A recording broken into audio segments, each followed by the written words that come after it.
Bersabarlah wahai Rasulullah sallallahu alaihi wasallam. Isbir. Kalimat isbir ini dalam Al-Quran banyak. Di antaranya dalam suratul Kahfi. Wasbir nafsaka ma'al ladzina yad'una rabbahum bil ghadati wal 'ashi. Rasulullah sallallahu alaihi wasallam sering difirmankan kepada dirinya oleh Allah Subhanahu wa taala agar bersabar. Bersabar. Ini terjadi tatkala Nabi sallallahu alaihi wasallam dirundung dengan kesedihan, merasa sangat berat ujian yang beliau rasakan. Allah berfirman kepadanya, "Isbir, bersabarlah. Ala ma yaqulun, atas apa-apa yang mereka ucapkan kepada dirimu." Dalam ayat ini sebelumnya disebutkan bahwasanya kuffar Quraisy di zaman Rasulullah sallallahu alaihi wasallam mengatakan Nabi sebagai sahirun kadzdzab, tukang sihir dan pendusta. Dan ini berat untuk seorang Nabi sallallahu alaihi wasallam. Tidak ada hal yang paling berat selain celaan, terlebih kepada seorang Nabi, karena hati para Nabi berbeda dengan hatinya orang biasa, lebih lembut, lebih jernih. Wasbir ala ma yaqulun, bersabarlah engkau wahai Nabi Muhammad sallallahu alaihi wasallam atas apa yang mereka katakan kepada dirimu. Yakni dikatakan sahir kadzdzab, kamu tukang sihir, kamu pendusta. Wadhkur 'abdana Dawud dzal aid innahu awwab, dan ingatkanlah kaummu, atau ingatlah wahai Rasulullah sallallahu alaihi wasallam hamba kami Dawud alaihi salam, Nabi Dawud alaihi salam. Ingatkan kepada mereka, kepada kaummu, bahwasanya Nabi Dawud adalah seorang nabi dan pernah tergelincir dalam suatu urusan, dan beliau beristighfar kepada Allah Subhanahu wa taala sebagaimana ini datang dalam ayat ini. Atau ingatkanlah dirimu wahai Rasulullah sallallahu alaihi wasallam tentang orang-orang atau tentang para anbiya dan rasul yang ada sebelum kamu. Mereka dicaci maki, mereka ada yang dibunuh, mereka ada yang dipersekusi. Ingatlah penderitaan mereka, maka engkau akan menjadi lebih ringan. Di sini ada faedah jamaah, bahwasanya derita itu yang kita tanggung dalam diri kita, musibah yang menimpa diri kita, kesulitan yang menimpa diri kita, jika kita pikirkan bahwasanya orang lain ada yang seperti kita atau lebih dari keadaan kita, kita menjadi lebih terhibur dan lebih ringan. Ini bentuk psikologisnya manusia. Kalau dia sendirian menanggung sedih dan susah sangat berat.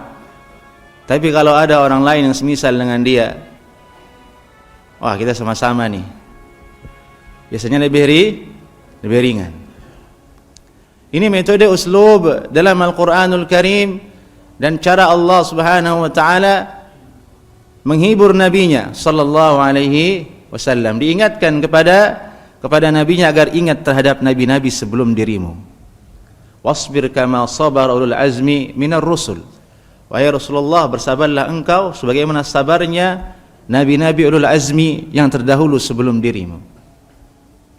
Di sini ada faedah jamaah. Rasulullah saja disuruh sabar. Disuruh sabar oleh Allah Subhanahu wa taala. Apalagi kita gitu ya, yang bukan nabi, bukan rasul, bukan juga orang soleh barangkali. Maka harus lebih-lebih kita bersabar. Dan ingat dengan firman Allah ini, wasbir, isbir. Ada banyak bahasan tentang sabar dalam Al-Quran, tapi bukan itu yang kita bahas di tafsir ini. Abdana Dawud dzal aid, ingatlah tentang hamba kami Dawud alaihi salam, dzal aid, ini yang memiliki kekuatan. Aid di situ artinya quwwah.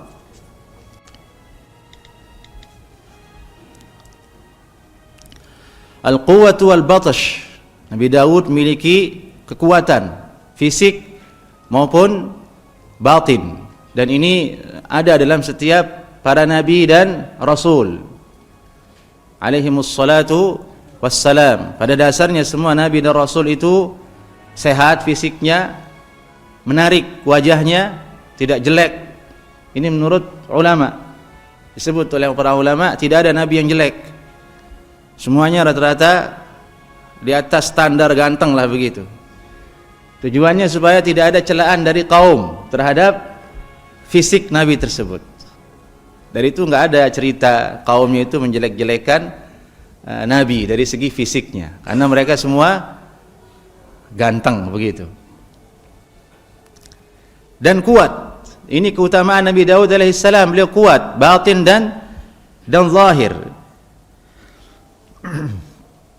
Disebutkan dalam satu riwayat yakni dari Imam Mujahid bahwa beliau berkata, Sa'altu ibn Umar 'anil awwab, faqala sa'altu an-nabi sallallahu alaihi wasallam qala huwa ar-rajul yadhkuru dhunubahu fil khala' fayastaghfirullah ta'ala innahu awwab. Nabi Daud itu kuat dan awwab. Awwab itu maksudnya adalah orang yang mengingat Allah Subhanahu wa taala dalam keadaan sunyi.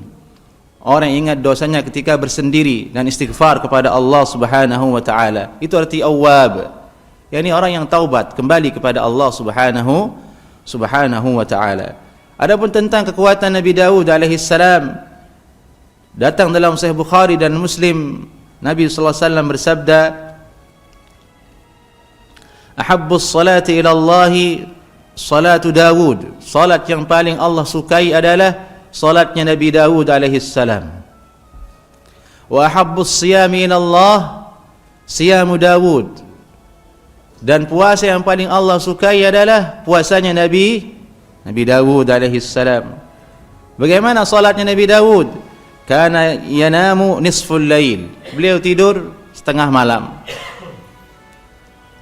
Tidur hanya setengah di malam hari. Wa yaqumu thulutsah. Setengah yang tersisa digunakan untuk apa? Sepertiganya untuk salat, setiganya lagi untuk tidur. Wa kana yasumu yawman wa yuftiru yawman. Beliau Nabi Daud alaihissalam berbuka sehari, berpuasa sehari, selang-seling. Itu bukan seminggu, terus. Disebut dengan puasa apa? Puasa Daud, selang-seling puasanya, terus istiqamah. Dan ini amalan yang berat. Amalan yang berat, jarang ada orang yang bisa melakukannya illa man rahimahullahu ta'ala.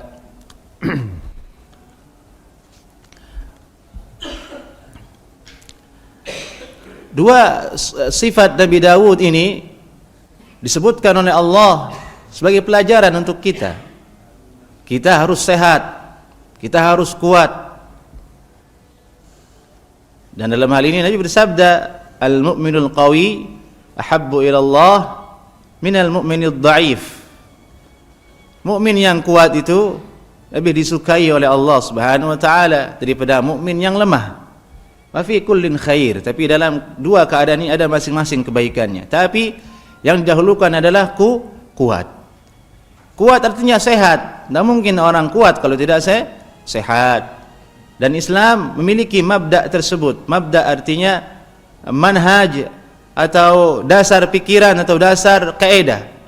Dianjurkan dalam Islam untuk menjaga kesehatan, menjaga kekuatan dan memperoleh kekuatan. Zahir terlebih batin. Ini kesempurnaannya syariatul Islam, kesempurnaannya agama Islam. Kemudian Allah SWT berfirman, "Inna sakharnal jibala ma'ahu yusabbihna bil 'ashyi wal isyraq." Sesungguhnya kami telah tundukkan gunung-gunung bersama Nabi Daud alaihi salam. Gunung-gunung tunduk untuk Nabi Daud alaihi salam. Bentuk tunduknya itu adalah yusabbihna bil 'ashyi wal isyraq. Nabi Dawud bertasbih bersama gunung tersebut di waktu pagi dan di waktu isyraq, waktu duha. Ashi maksudnya waktu senja, wal isyraq maksudnya waktu duha. Ini dua waktu tempat untuk beribadah dan berzikir kepada Allah Subhanahu wa taala. Ini mukjizat Nabi Dawud alaihi salam. Gunung ditundukkan oleh Allah untuk dirinya dalam bentuk bertasbih bersama Nabi Dawud alaihi salam di waktu sore dan pagi hari. Bagaimana bentuknya, gambarannya di era ini gunung bertasbih? Wallahu alam. Allah hanya mengabarkan kepada kita seperti itu fakta dan kenyataannya. Adapun bentuk dan suaranya, wallahu alam. Kita hanya diperintahkan untuk sami'na wa ata'na, dengarkan, imani dan taati, ambil hikmahnya. Wat-tayra mahsyuratan kullun lahu awwab. Demikian juga burung-burung yang ada di sekitar Nabi Dawud alaihi salam berkumpul bersama gunung tersebut bersama Nabi Dawud alaihi salam dalam rangka apa? Bertasbih. Bertasbih. Kullun lahu awwab. Semua dari gunung tersebut, dari burung-burung tersebut, dan bersama Nabi Dawud alaihi salam kembali dia kepada Allah Subhanahu wa taala, bertasbih kepada Allah Subhanahu wa taala, memuji Allah Subhanahu wa taala di waktu senja dan di waktu isyraq, waktu duha. Sini ada faedah dalam ayat ini jemaah, agar kita tidak lalai zikir dari Allah, tidak lalai berzikir kepada Allah Subhanahu wa taala. Di sini ada faedah bahwasanya ada dua waktu yang utama perlu kita jaga agar kita terus berzikir kepada Allah, yaitu waktu isyraq, waktu duha, dan di waktu sore hari. Tasbih kepada Allah Subhanahu wa taala. Inilah yang membuat hati kita tentram. Ala bizikrillahi tatmainnul qulub. Kalau kita ingin mencari hati yang tentram, perasaan yang tenang, jiwa yang sehat, perbanyak zikir kepada Allah Subhanahu wa taala, baca Al-Qur'anul Karim. Itu yang paling utama. Membaca Al-Quranul Karim di waktu pagi dan sore. Kalau tidak, ya dengarkan nasihat atau belajar ilmu, semua hal yang terkait dengan ingat kepada Allah Subhanahu wa taala. Allah berfirman kemudian menyebutkan bagaimana Nabi Dawud alaihi salam, wa shaddadna mulkah wa atainahu al-hikmah wa fasl al-khitab, dan kami kuatkan mulkahu, kerajaannya Nabi Dawud alaihi salam. Kami kuatkan, syadadna artinya kami kuatkan, syadid kuat, syadadna kami kuatkan, kami kokohkan, mulkahu kerajaannya Nabi Dawud alaihi salam.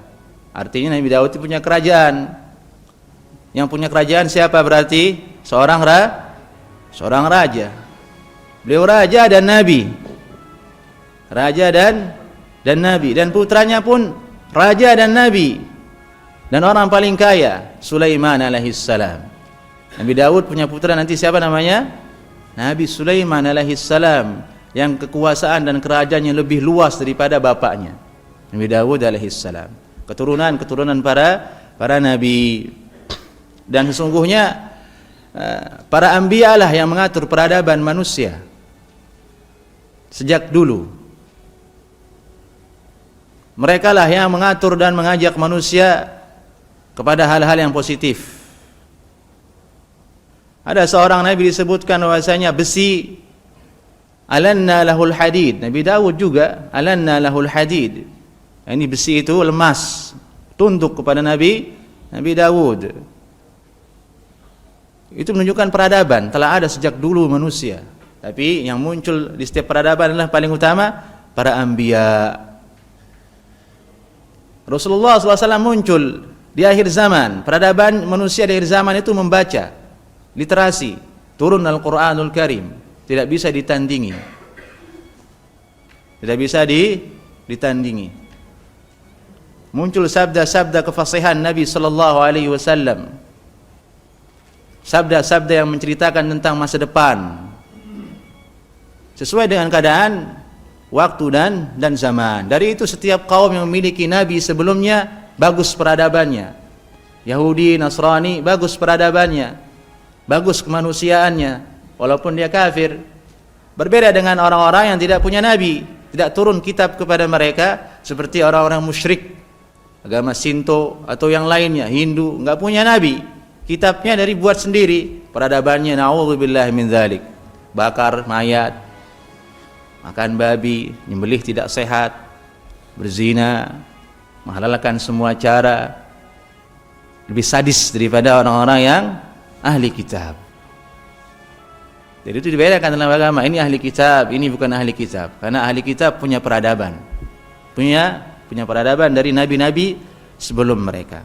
Syadadna mulkah, kami kuatkan kerajaannya Nabi Dawud alaihi salam dengan segala bentuk cara yang Allah kehendaki. Tidak disebutkan di sini dalam Al-Quran dengan rinci bagaimana cara Allah menguatkan kerajaan Nabi Dawud. Intinya itu adalah keutamaan yang dimiliki oleh Nabi Dawud alaihi salam. Namun ada riwayat disebutkan dari Ikrimah dan Ibn Abbas radhiyallahu taala anhuma bahwa dulu ada dua orang berselisih datang kepada Nabi Dawud alaihi salam. Orang yang pertama mengatakan, ini kerbau saya, ini sapi saya yang dia bawa, ini sapi saya. Yang nomor dua, itu sapi saya. Datang kepada Nabi Dawud alaihi salam. Orang yang kedua ini bertanya kepada Nabi Dawud, berikanlah kami peradilan yang bagus, penghakiman yang baik, yang adil. Itu sapi saya, dia bawa sama dia. Dituduh mencuri yang nomor satu. Kemudian besok saya jawab, kata Nabi Dawud alaihi salam. Besok saya jawab. Malam harinya beliau bermimpi. Bunuhlah orang yang mengaku dia yang punya sapi. Maksudnya orang yang mengaku itu sapi saya, bunuhlah dia, hukum mati. Besok paginya dihadapkan kedua orang tersebut. Mana kedua orang tadi? Kamu yang mengaku itu adalah sapimu, hukumanmu mati. Kaget luar biasa. Lalu bagaimana hanya mencuri sapi ke hukuman mati begitu? Gimana ini? Saya jujur wahai Daud alaihi salam, saya tidak berbohong. Ini sapi saya. Ada buktinya. Tapi saya akui, katanya. Saya akui memang dulu saya pernah buat jahat. Bapaknya orang ini saya bunuh dulu, diam-diam, sehingga mati bapaknya. Ternyata hukuman mati yang datang dari Nabi Dawud alaihi salam itu adalah untuk hukuman dia pernah membunuh orang tua bapak orang yang tadi. Itu didapatkan melalui mimpi dan wahyu dari Allah subhanahu wa ta'ala. Saya benar enggak ambil ini sapi saya beneran, saya tidak bohong. Tapi saya akui memang dulu saya pernah bunuh orang, yaitu bapaknya orang, saya bunuh diam-diam dulu. Ya itulah hukuman mati untukmu. Semakin bertambah wibawa Nabi Dawud alaihi salam, semakin orang hormat kepada beliau, Bani Israel semakin mencintai beliau, semakin kuat kerajaannya. Itu riwayat yang muncul dalam masalah ini, itu dalam riwayat atau firman Allah yang mengatakan syadadna mulkahu ini. Kami kuatkan kerajaan Nabi Dawud alaihi salam. Di antara bentuknya adalah keadilan. Di situ ada faedah. Suatu kerajaan, suatu negara itu akan kuat jamaah kalau dia ditegakkan keadilan. Ditegakkan keadilan. Itu saja, keadilan. Dan itu salah satu fungsi dari ditegakkannya kepemimpinan dalam syariat Islam. Diangkatnya seorang rais, seorang imam, seorang khalifah dalam Islam, fungsinya untuk itu, menegakkan keadilan terhadap orang-orang yang beriman maupun terhadap orang yang tidak beriman. Hanya sayang konsep keadilan ini banyak orang yang berpindah, memilih cara selain Islam. Mereka menganggap Islam itu bukan konsep yang absolut untuk dijadikan sebagai sumber menegakkan keadilan. Ada orang beralih ke demokrasi, ada orang beralih ke entahlah apa namanya, komunisme atau yang lain sebagainya, konsep-konsep dalam memimpin. Mereka tinggalkan syariat Allah subhanahu wa ta'ala. Ini sangat menyedihkan dan merupakan musibah atas umat ini. Mereka berpaling dari syariat Allah Subhanahu wa taala yang di dalamnya terdapat sumber dan cara untuk menegakkan keadilan. Wa atainahul hikmah, dan kami berikan kepada dia Nabi Daud alaihi salam al-hikmah, ay an-nubuwah, kenabian. Wa faslal khitab, dan kami berikan kepadanya faslal khitab, yaitu penengah dalam suatu perselisihan. Seorang hakim yang bijaksana, seorang hakim yang luar biasa. Ini keutamaan Nabi Daud alaihi salam dan mukjizat Nabi Daud alaihi salam disebutkan dalam ayat ini. Syadadna mulkah, kami kuatkan kerajaannya. Wa atainahu hikmah, kami berikan kepada dia kenabian. Ini dalil bahwasanya kenabian itu tidak bisa dicita-citakan, tidak bisa orang diusahakan. Tidak bisa orang mengusahakan dirinya jadi nabi, tidak bisa. Tidak bisa orang bilang saya cita-citanya jadi nabi, tidak bisa. Haram. Akan mungkin bisa jadi kafir karena dia merusak akidah. Akan ada nabi setelah Rasulullah SAW, kalau ada di zaman ini yang mengatakan dirinya cita-citanya jadi nabi. Murni kenabian itu pemberian dari Allah Subhanahu wa taala. Wa atainahul hikmah, kami berikan kepadanya kenabian. Tidak bisa diminta, tidak bisa dipilih-pilih, tidak bisa diusahakan. Ini manhaj Ahlus Sunnah wal Jamaah. Sebagian ahli bid'ah ada yang mengatakan kenabian bisa diusahakan. Namun itu sudah matruk, pendapat kelompok yang menyimpang dan ditinggalkan oleh para ulama.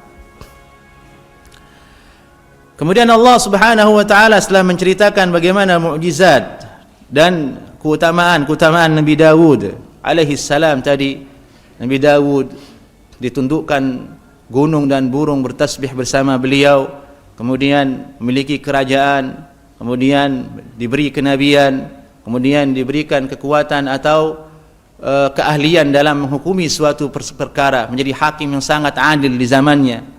Allah Subhanahu wa taala berfirman menceritakan kepada kita sedikit saja kasus yang terjadi di zaman Nabi Daud alaihi salam sebagai pelajaran untuk umat ini dan orang-orang setelah kita. Allah berfirman, wa hal ataka naba'ul khasm, wahai Rasulullah sallallahu alaihi wasallam, apakah telah datang kepadamu? Hal atak, telah sampaikah kepadamu? Ini kalimat hal ata jamaah kalau antum cari di Al-Qur'an banyak. Yang paling sering didengar hal ataka hadithul ghasyiyah, hal ata 'alal insan. Awalnya hal ata. Itu uslub metode dalam Al-Quran. Allah bertanya, tapi maksudnya adalah agar orang itu segera memasang telinganya, segera memasang perhatiannya, fokusnya. Berarti ini penting, saya harus menjawab. Semakin ngeh orang kalau ditanya hal atak, apakah telah datang kepadamu? Ini uslub yang luar biasa dalam Al-Quranul Karim. Bukan pertanyaan biasa, tapi tujuannya adalah untuk membangkitkan fokus seseorang terhadap apa yang disampaikan oleh Allah setelahnya. Hal ataka naba'ul khasm, wahai Rasulullah sallallahu alaihi wasallam, apakah telah datang kepada dirimu cerita orang yang berselisih? Al-khasm artinya orang yang berselisih, orang yang bersengketa. Cerita orang yang bersengketa. Tadi Allah berfirman faslal khitab, Nabi Daud diberikan kemampuan, keahlian memberikan keputusan dalam peradilan. Allah sebutkan ceritanya sekarang di sini sedikit. Hal ataka naba'ul khasm, apakah telah datang kepada dirimu wahai Rasulullah sallallahu alaihi wasallam cerita naba. Naba artinya cerita, berita, kabar. Al-khasm, orang yang berselisih.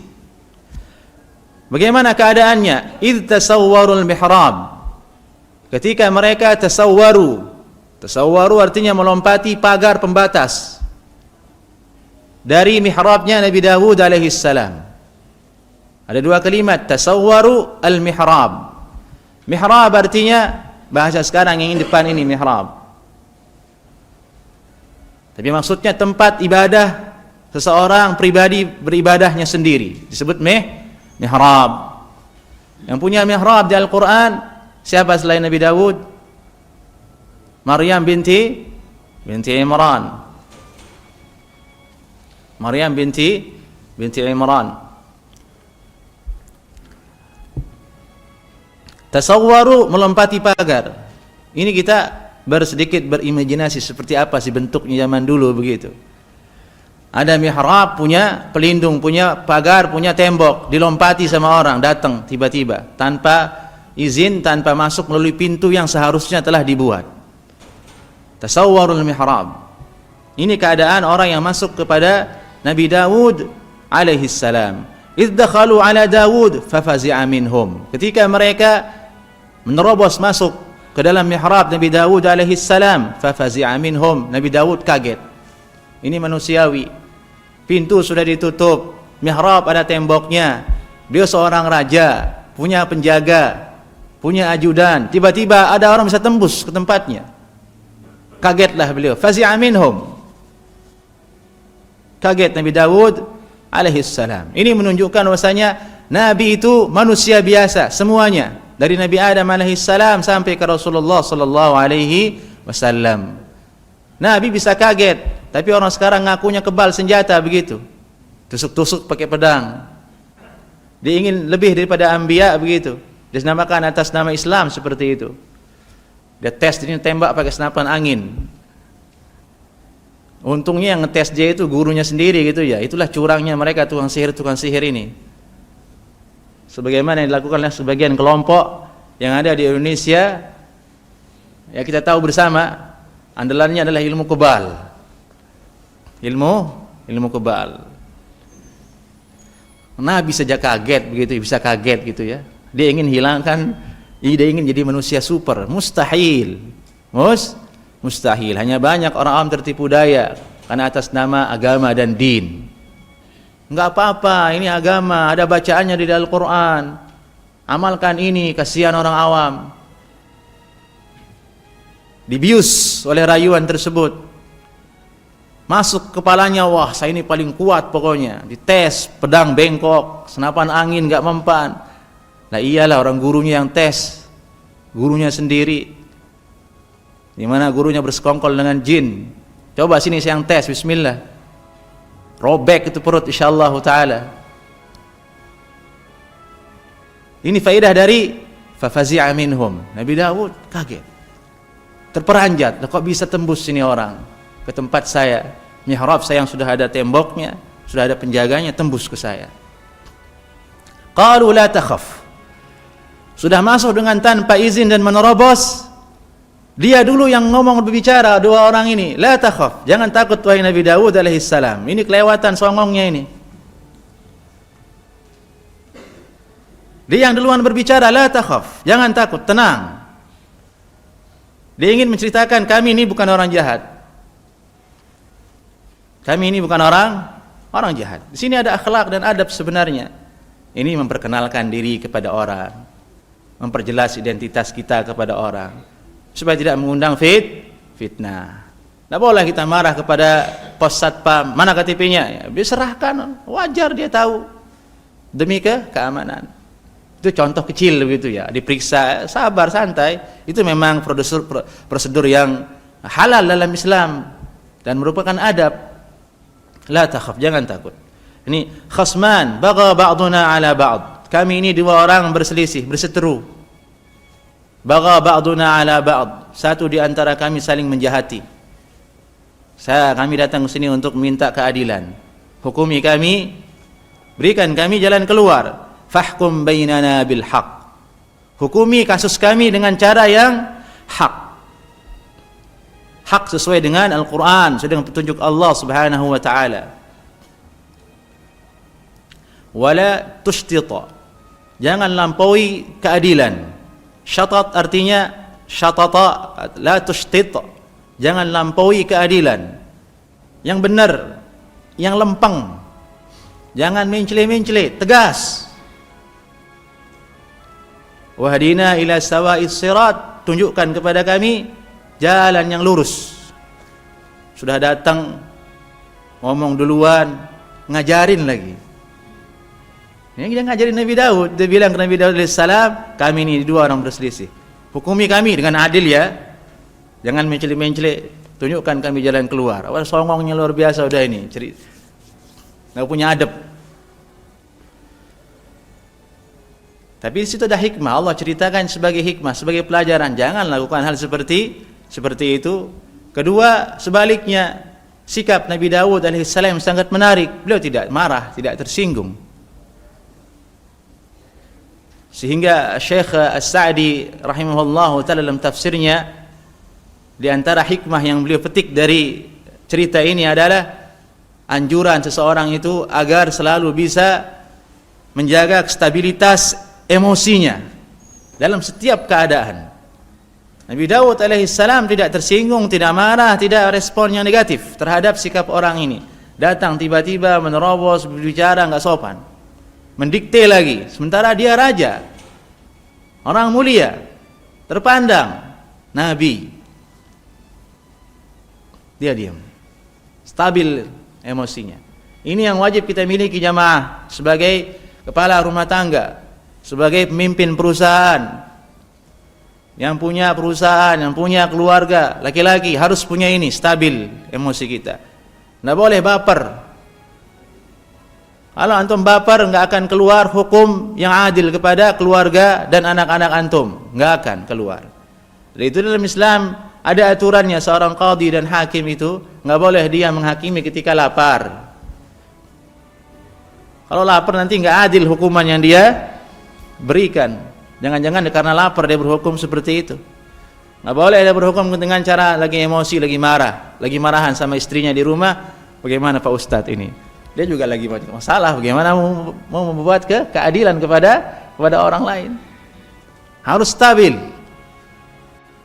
Dan di sini ada faedah juga kata ulama, siapapun yang memberikan kita nasihat, jika itu kebaikan, jangan marah, walaupun derajat Anda lebih tinggi, walaupun Anda lebih baik, tenang saja, terima, dengarkan.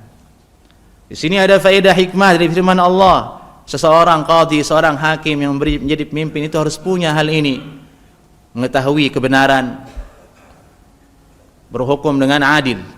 Pertama, tahu kebenaran, punya ilmu, baru bisa menghukumi.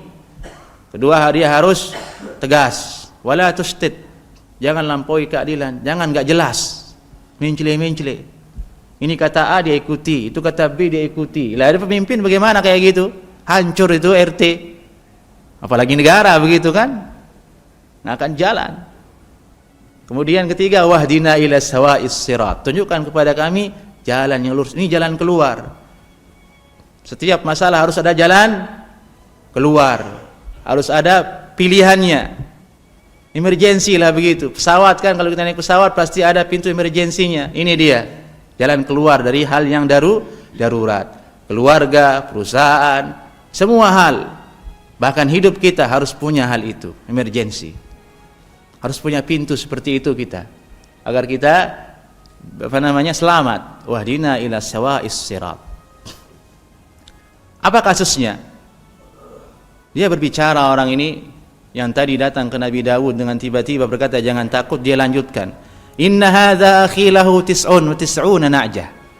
Ini saudara saya ini, dia bilang akhi, saudara saya ini, dia tengah berselisih, tengah bertengkar, tapi dia panggil ini saudara saya ini. Ini adab dalam berbicara di majelis orang besar, di majelis hakim, di majelis yang kita ingin mencari kebenaran. Pakai kalimat yang bagus. Inna hadza akhi, walaupun itu musuh, inna hadza akhi, ini saudara saya ini, dia punya 99 na'jah. Na'jah itu artinya domba betina. Na'jah itu artinya apa? Domba betina. Sebenarnya na'jah itu dalam Al-Quran maksudnya sebagian ulama perempuan. Mirip maknanya. Na'jah, satu kalimat na'jah tapi mengandung makna bisa domba betina, bisa perempuan. Disamakan dengan domba perempuan karena perempuan mirip seperti itu katanya, dalam segi hal tunduk kepada laki-laki. Kita melihat domba, kalau sembelih domba tunduk enggak ke antum? Tunduk, dia disembelih. Kalau enggak diseruduk ke antum itu, enggak mau, dia kabur, dia ngelawan. Seperti itu juga tabiatnya perempuan. Dari itu dikatakan na'jah itu perempuan. Itu sifat bawaannya. Ya tergantung yang punya aja gitu. Baik apa enggak ke domba betina itu. Kalau dia baik, lurus juga dia. Lurus, tunduk dia kepada antum. Begitu. Jadi itu faedah kata ulama, kalau antum ingin nikah lagi ya harus baik-baik ke dia supaya hatinya legowo. Saudara saya ini punya 99 domba betina. Waliya na'jatun wahidah. Saya cuma satu punya saya. Sudah punya satu, kata dia. Faqala akfilniha. Saya punya satu, dia 99. Dalam keadaan dia banyak dombanya 99 banding satu. Antum bayangin aja itu. Apa namanya? Ketimpangannya. Tidak meratanya ekonominya. Ini 99, ini satu. Akfilniha wa azzani fil khitab. Ini teman saya ini, saudara saya ini 99 domba betinanya sudah begitu, dia mau ngambil domba saya yang 1 ekor ini saja. Dan saya kalah berdebat dengan dia. Wa azzani fil khitab. Azza artinya mengalahkan saya. Fil khitab dalam bermujadalah, dalam berdebat tentang masalah seekor domba yang saya punya satu-satunya ini. Pokoknya dia berusaha mengintimidasi saya supaya domba satu ini, seekor ini menjadi milik dia supaya 100 dombanya. Di sini kata ulama ada faedah. Inilah rakusnya manusia. Digambarkan dalam Al-Quran. Sudah punya 99. Dia merasa kurang. Merasa belum sempurna. Merasa enggak cukup. Dari itu Nabi SAW bersabda, kalau seandainya manusia itu memiliki wadi terbuat dari emas, dia tidak akan merasa puas sampai dia memiliki wadi yang lainnya. Dan tidak ada yang bisa menutup mulutnya dari kerakusan itu kecuali tanah, yaitu kematian. Terus hawa nafsu, ambisi, tidak ada padam-padamnya. Ini yang paling berbahaya yang ada dalam diri kita, yang disebut dengan hawa nafsu jamaah. Harus dikontrol. Ini faedah dari ayat ini. Dalam Al-Quran disebutkan dalam surat Al-Kahfi juga hal semacam itu. 2 orang berdebat. Yang satunya memiliki kebun yang banyak, anak yang banyak, istri yang banyak. Yang satunya miskin. Dia angkuh kepada saudaranya. Digambarkan selalu dalam Al-Quran itu, orang yang punya banyak harta itu angkuh. Dalam Al-Quran. Ini pelajaran untuk kita. Qarun alaihissalam, bagaimana gambarannya? Angkuh. Ditenggelamkan oleh Allah Subhanahu wa taala. Firaun punya kerajaan, punya kekayaan dengan angkuh, tenggelamkan. Al-Quran menyebutkan seperti itu untuk kita waspada. Hati-hati, jangan seperti itu. Tapi jadilah seperti Rasulullah sallallahu alaihi wasallam. Jadilah sebagaimana para sahabatnya Nabi sallallahu alaihi wasallam. Abu Bakar As-Siddiq, Abdurrahman bin Auf, Utsman bin Affan, Ali bin Abi Thalib, dan sahabat-sahabat lainnya yang kadang ada dunia di tangan mereka namun stabil. Tidak keluar dari aturan Islam dan membawa mereka menjadi orang yang congkak dan sombong. Wal-iyadzu billah min dzalik. Jadi ternyata masalahnya ini 2 orang ini bersyarikat, kerjasama, mengadakan hubungan kerjasama. Terjadi clash. Yang 99 ini ngaku itu punya saya, bagian saya. Saya harus ambil jadi 100. Wah, ini punya saya satu-satunya, jangan, bagian saya. Dari itu ada sebuah hadis dalam Sunan Abu Dawud, ana thalithus syarikain ma lam yakun ahaduhuma sahibahu. Aku adalah yang ketiga dari antara 2 orang yang bersyarikah, bekerja sama dalam usaha. Allah membantu mereka dalam usaha tersebut kalau bersyarikah, kalau bekerja sama. Ma lam yakun ahaduhuma sahibahu, selama salah satu dari 2 orang itu tidak mengkhianati saudaranya.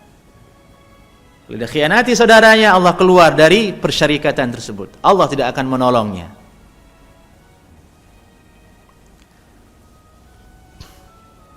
Nabi Dawud kemudian menjawabnya, qala laqad zalamaka bisu'ali na'jatika ila ni'ajih. Kalau begitu, kamu telah dizalimi oleh saudaramu dengan cara dia minta seekor domba yang kamu miliki tadi. Keluar hukum dari Nabi Dawud alaihissalam yang punya 99 domba betina itu dihukumi keliru oleh Nabi Dawud. Dia orang zalim, kamu dizalimi, dia zalim. Nabi Daud tanpa meminta keterangan kepada yang punya domba 99. Beliau hanya mendengar yang satu saja. Kata ulama, ini bentuk kekeliruan Nabi Daud alaihissalam. Sehingga di akhir ayat disebutkan nanti fastaghfara rabbah, beliau minta ampun kepada Allah Subhanahu wa taala atas kekeliruan tersebut. Hukumnya benar, prosesnya tidak benar. Hukum Nabi Daud alaihissalam adil, sesuai, prosesnya kurang, yaitu beliau tidak menanyakan kepada yang punya 99 ekor domba. Dia hanya dengar satu pihak. Ini di sini ada faedah jemaah. Kalau ada masalah, kalau ada sebuah fitnah, wajib antum pasang dua telinga, kiri kanan. Tidak boleh satu begini. Yang ini mangga. Itu curang namanya. Dengar dua-duanya. Kalau Anda ingin menjadi hakim, lebih bagus sih jangan gitu ya. Jangan dengar yang begitu-gituan gitu. Lebih aman. Karena nggak ada yang nyuruh kita untuk jadi hakim untuk setiap persoalan orang. Tidak ada yang menuntut kita jadi hakim untuk semua isu yang datang ke kita. Allah berfirman, "Wa inna katsiran minal khulata la yabghi ba'dhum 'ala ba'd illa alladhina amanu wa 'amilus shalihat wa qalilum ma hum." Dan sesungguhnya banyak sekali dari orang-orang yang bersyarikah itu, bekerja sama dalam urusan duniawi itu, la yabghi ba'dhum 'ala ba'd. Mereka saling menzalimi satu dengan yang lainnya. Ini fakta dalam Al-Quran yang bercerita, jemaah. Berfirman Allah. Dan sesungguhnya betapa banyak orang-orang yang bekerja sama dalam urusan dunia itu, syuraka, khulata, bersyarikat, bekerja sama dalam satu urusan duniawi, la yabghi ba'dhum 'ala ba'd. Satu dengan yang lainnya saling mencurangi, saling menjahati, saling menzalimi. Ini nasihat dari Allah agar hati-hati, agar berhati-hati. Itulah kebanyakan keadaan manusia dalam urusan duniawi. Ujung-ujungnya ribut, ujung-ujungnya tidak aman. Berkoalisi ini, partai itu, nanti ujung-ujungnya ribut. Itu duniawi yang dikejar. Tapi kemudian dikecualikan oleh Allah, illal ladzina amanu wa 'amilus shalihat, kecuali orang-orang yang beriman dan beramal saleh. Yani dia beriman, dengan iman dia melakukan syarikah tersebut, dengan ilmu dia lakukan. Dia berusaha untuk adil, menjaga hak temannya, menjaga hak orang lain. Wa qalilum ma hum, namun sedikit di antara mereka yang seperti itu. Qalil, Allah telah menghukuminya, sedikit yang bisa seperti itu, bersyarikah tapi dengan beriman dan beramal saleh, sedikit sekali. Sama dengan firman Allah dalam Al-Quran, wa qalilun min ibadiyasy syakur, sedikit dari hambaku yang bersyukur. Sedikit. Ada ulama berkata, jadilah orang sedikit. Orang sedikit itu berharga. Kalau jadi yang kebanyakan, banyak dalam Al-Quran, orang fasik, orang kafir, orang zalim, itu selalu wa kathir, banyak yang seperti itu. Wal'iyadzubillah min dhalik.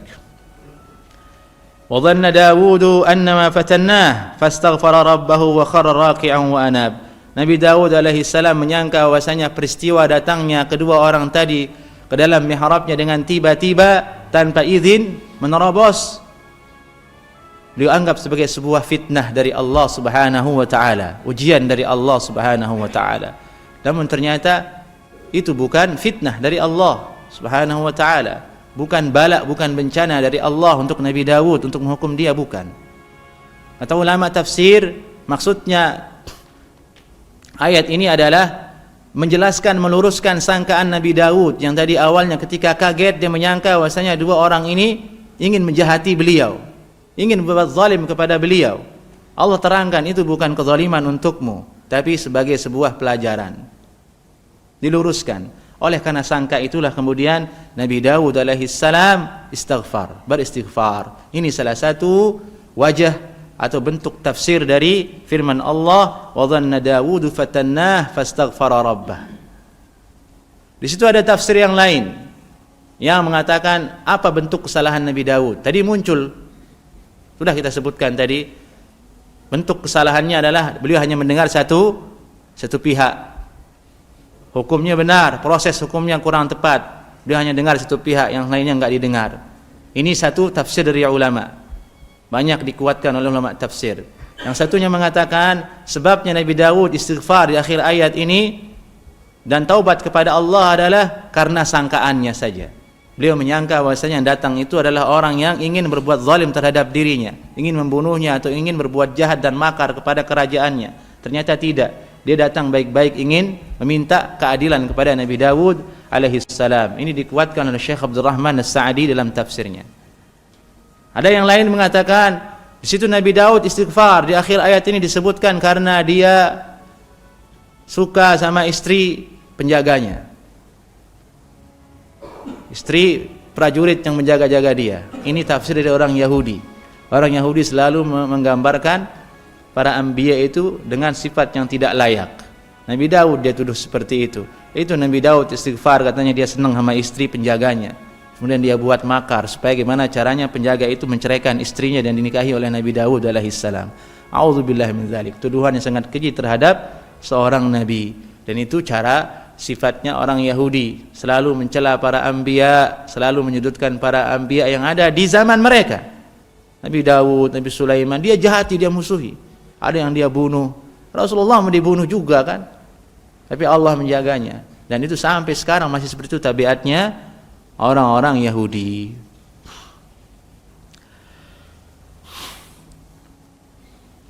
Ayat terakhir. Ayat terakhir. Ini faghfarna lahu dzalik wa inna lahu 'indana lazulfa wa husna ma'ab ya Daud inna ja'alnaka khalifatan fil ardi fahkum bainan nasi bil haqq wa la tattabi'il hawa fayudillaka an sabilillah. Kemudian kami ampuni Nabi Daud alaihi salam akan hal itu atas kekeliruannya. Di sini ada faedah. Kalau kita berbuat dosa segera istighfar kepada Allah Subhanahu wa taala. Segera bertaubat. Supaya kita masuk ke dalam sifatnya Nabi Daud, jadi hamba yang awwab, segera rujuk kepada Allah subhanahu wa ta'ala. Ya Daud, wahai Daud, inna ja'alnaka khalifah, kami telah jadikan engkau, kami angkat engkau menjadi khalifah fil ard, di atas muka bumi ini. Nabi Daud khalifah. Kalimat khalifah itu enggak boleh orang fobia, orang Islam enggak boleh fobia.